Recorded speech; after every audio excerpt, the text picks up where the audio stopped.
Do you think Dowry is a black tax? We've got to pay our parents for taking care of us. No.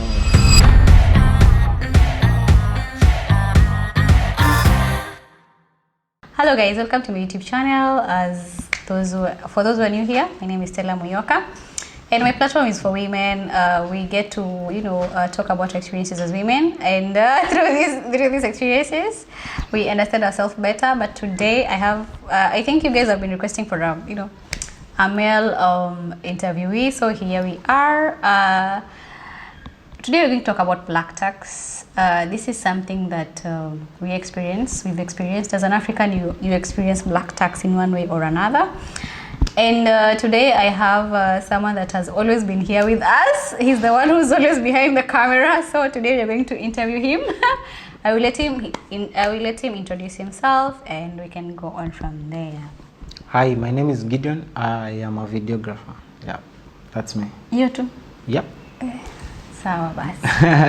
So Gideon, what is black tax? Basically, what is black tax? For those guys who do not know what black tax is. So basically, black tax is the money your parents ask you to send, the relatives, those kind of people. They just want you to send the money because they feel that they owe you the money and the help. So that's black tax. Because they educated you, Yeah, and they born you. Basically, because they, gave birth to you. Do you feel like black tax is an investment or a burden? It depends, but majority it's a burden. Yeah. So how do you view it as a burden? How do you view it as an investment? So one, you need to know what are you black taxing yourself to. Mm-hmm. Like I think education is an investment, and going for a wedding, it's a burden. Like somebody calls you, I'm going for this party or a wedding, send me some money. That's a burden. Investment is, I can say mostly education is an investment, and maybe health is an investment. So we keep educating our younger siblings and aid our relatives. Not really like paying for school fees. I'm always against that. But you can help where you can. Like in terms of financial literacy, you have to save, then manage your expenses. And then extra, the extra you can send back home or whenever you want to send. How do you think black tax came about? Like how did it originate in our African And so black tax originated, the word itself originated in South Africa, but what I can say as an African community, black tax started when you are being sent by your aunt or your mom, then they give you 5 shillings. That's so and then also like this notion that you should take care of your parents when they are older. Mm-hmm. Yeah, that's where black tax now started. Mm-hmm. Yep. Okay. Anyway, I feel like our parents didn't know much about what black tax is.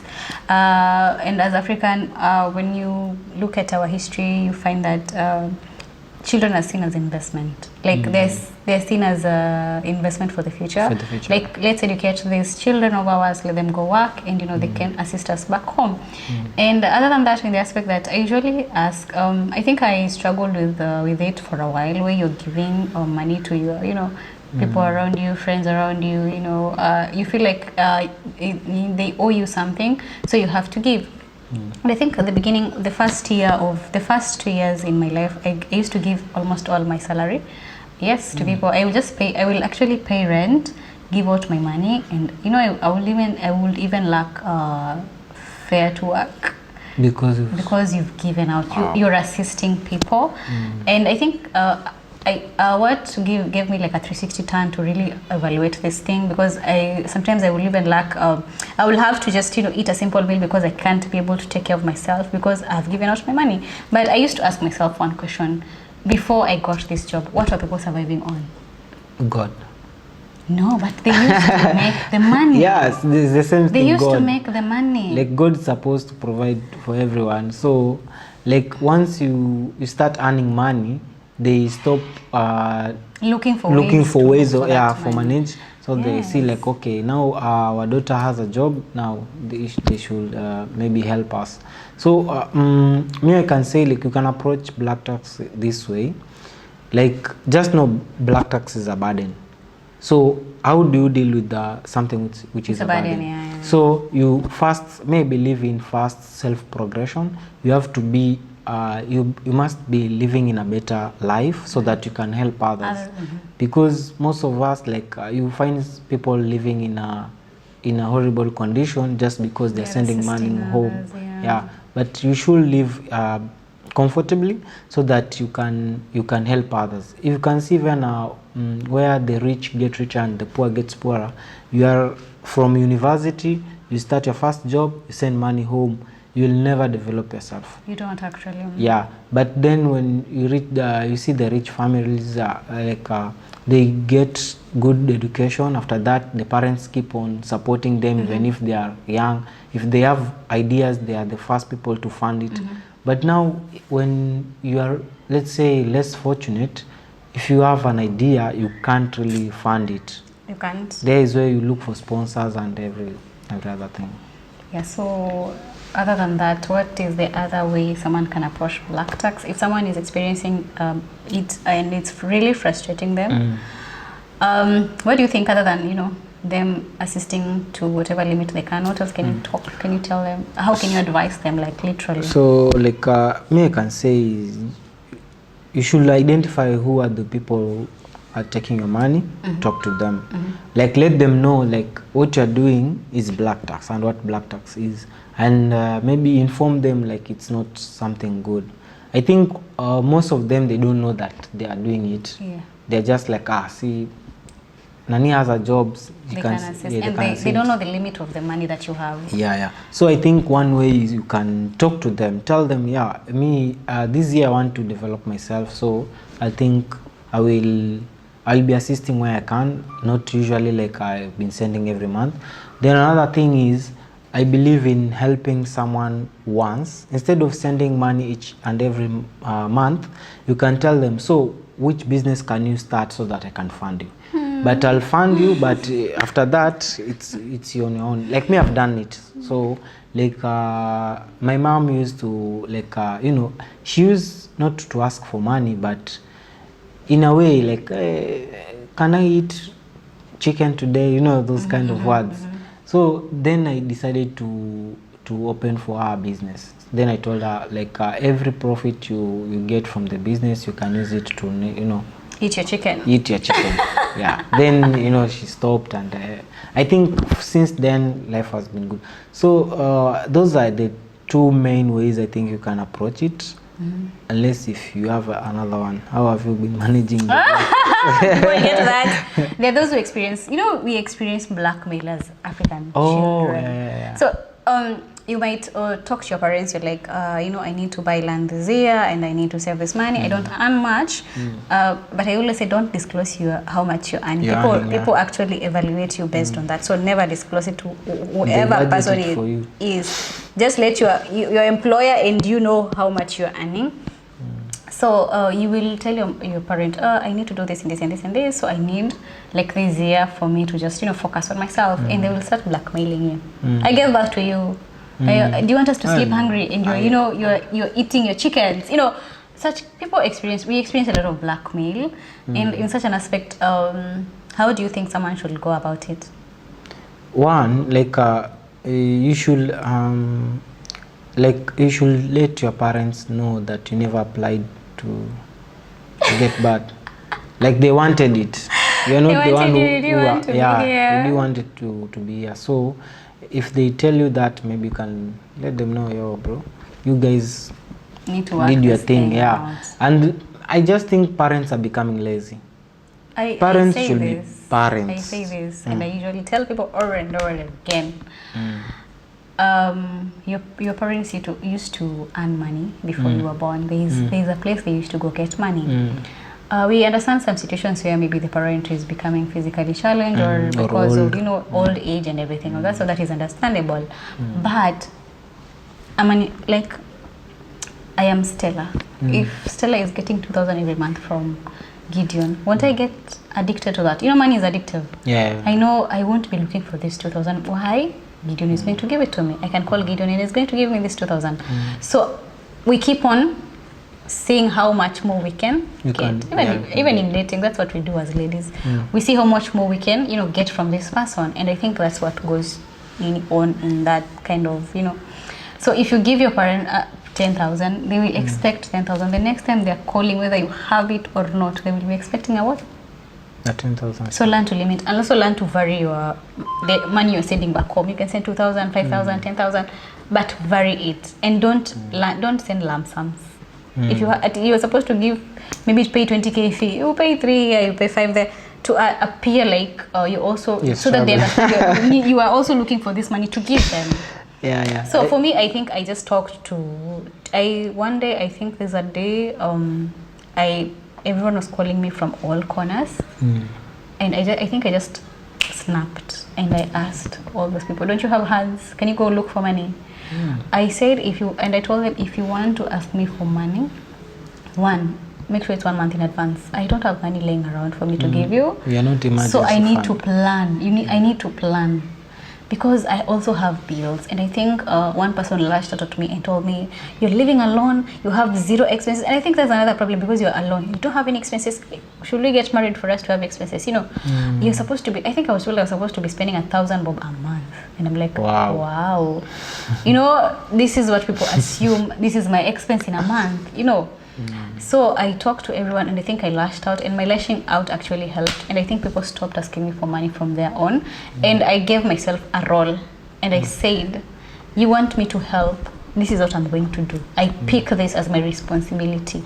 Anything else should be an emergency, a life and death emergency. This is what I can do, this is my capability. And I think from there on, life has just been smooth on my side. So that is how I dealt with my kind of, you know, black tax. I think people deal with it differently, but the key aspect is talking to the people involved. And you don't have to help everyone. If you don't have money, you don't have money. You don't go digging holes for yourself because you want to help someone else, not you're yourself. going to debt. And you're not dying. You're going into debt to help people. That is a wrong choice you can ever make in your life. I think also what people don't know, our parents don't know, it's a matter of let's say insurance. I came to learn this recently. Like most of our parents, they don't have life cover insurance, health insurance. So like even if they just get something simple like malaria, you are obligated to send money home. But right now, if you start doing insurance and covers and everything, like I feel you'll reduce the burden of cost, because like, the mess has already happened. Now I feel like we should not blame our parents. We should be now the people who are taking the mantle to make sure that our children, we don't ask money for our kids. For our kids. So we can do that using the education I've said, insurance, covers, and also maybe you can help someone start maybe a small business so that they can be independent rather than dependent on you. Like for my goal, I want, like I have like a policy set up for my son for 20 years policy. So for me, this is not my money, this is not his college money, but it's just his money. Like when he turns 20, this is what he's going to have.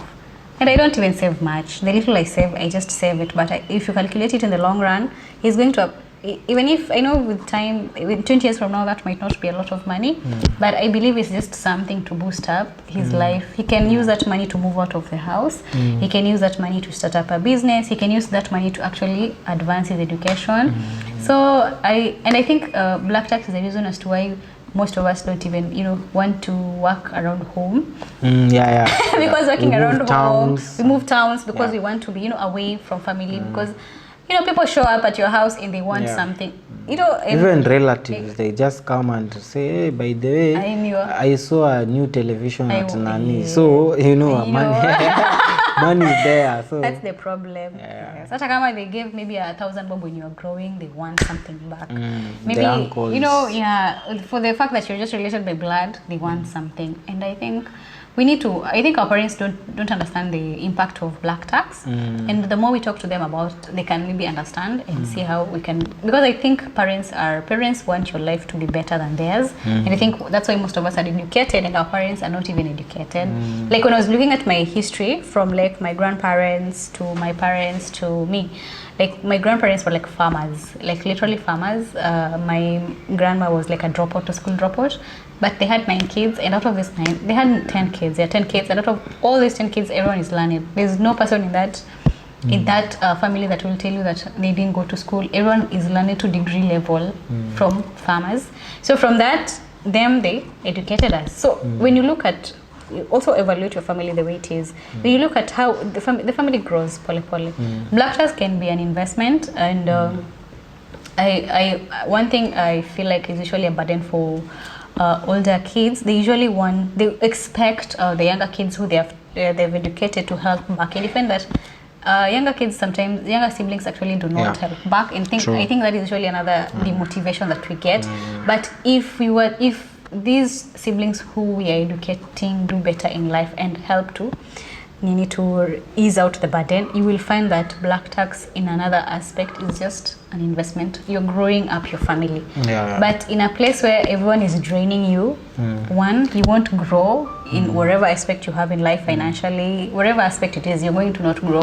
5 years or 10 years or 20 years from now, you will find yourself in the same position that you are from the beginning. And I think that is how it is viewed as a burden, when people are just taking out and nobody is helping easing out the burden. So may I think it boils down to the family itself. Like structure. I feel if you come, not really necessarily a rich family, but family who is educated, family who sees like these things as a family, like if you get families that are from home, like just back at home, their mentality is like you're in Nairobi, you're in Mombasa, send money.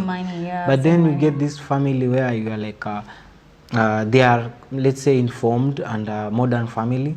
They can even do a family chama that they are collecting the money the young ones to come. So I think it's also mentality. Like you should maybe have a family meeting and discuss it as something that it should be beneficial. Do you think dowry is a black tax? You've got to pay our parents for taking care of us. No. I think dowry is a black tax. I've grown up in a family that doesn't practice the traditional aspect of it. I think dowry should be viewed as an appreciation. Appreciation for you're finding a wife, so it's like an appreciation to the parents. But I think for doing what? It's just an appreciation for taking care of. It's you are setting up your family. Setting up a family means you are taking someone's daughter from their home to be under you. So it is an aspect, and you finding a wife. Finding a wife is hard. So it's like an appreciation to the parents. That is how I have been brought up to think about dowry. And let me finish. Okay. It's an appreciation to the parents, for giving you a person to set up your life with. Okay, so. And I feel like dowry should not have a limit. Dowry should not be specified. Dowry can be as little as 100. If you feel like 100,000, if you feel like you have more, you give more. But dowry is supposed to be based on the man, like how much can the man appreciate the parents with. But the problem is, as always, when we see a loophole for money, we want more. So if you feel like you can give us $1 million, we'll ask for $1 million. But I feel like I feel like, what is the purpose of going to the parents of your girl with an empty hand? It doesn't make sense to me. As you're saying, it's black tax or whatever it is. To me, I feel like that is how we've been brought up. It's an appreciation to us. Like we've always been sat down and we've been told, this is our expectation, and this is this and this and this. If you want to get married, we don't go through the traditional way. You just bring a person here. They meet us as parents. We know who you are getting married to. Whatever little they have or whatever more they have, they give. You see, but Also, how much you give to someone's parent is usually, it's supposed to be a secret between your spouse and your parent, but our parents talk about it. So you feel like if someone gave little, they have devalued you as a woman. So there's so many issues around it, but I think everyone has different aspect of how dowry is. But I think dowry somehow Is a black tax. somehow not black tax per se, but the way we've made dowry to become, it's like an investment for a family. So we look at girls as investment. Like, you know, how many cows, even when you're young, we'll be told how many, this one will bring me cows, this one will bring me cows. So, you know, as girls, it's not per se a black tax, but I think we've just made it was more of, you know, family coming together, appreciating one another. We're bringing just cows, but now we want millions, you know. Yeah. So that's the reason why I'm saying nowadays dowry has become a black tax. But because like the essence of dowry like is appreciating the parent for giving you a wife. But at the same time, like this is what we discussed with my mom. Like the way you've been educated as a wife is the same way my mom has been educated. Like, why don't I get like a dowry? Because my mom has also educated me to be this good gentleman and a husband to you.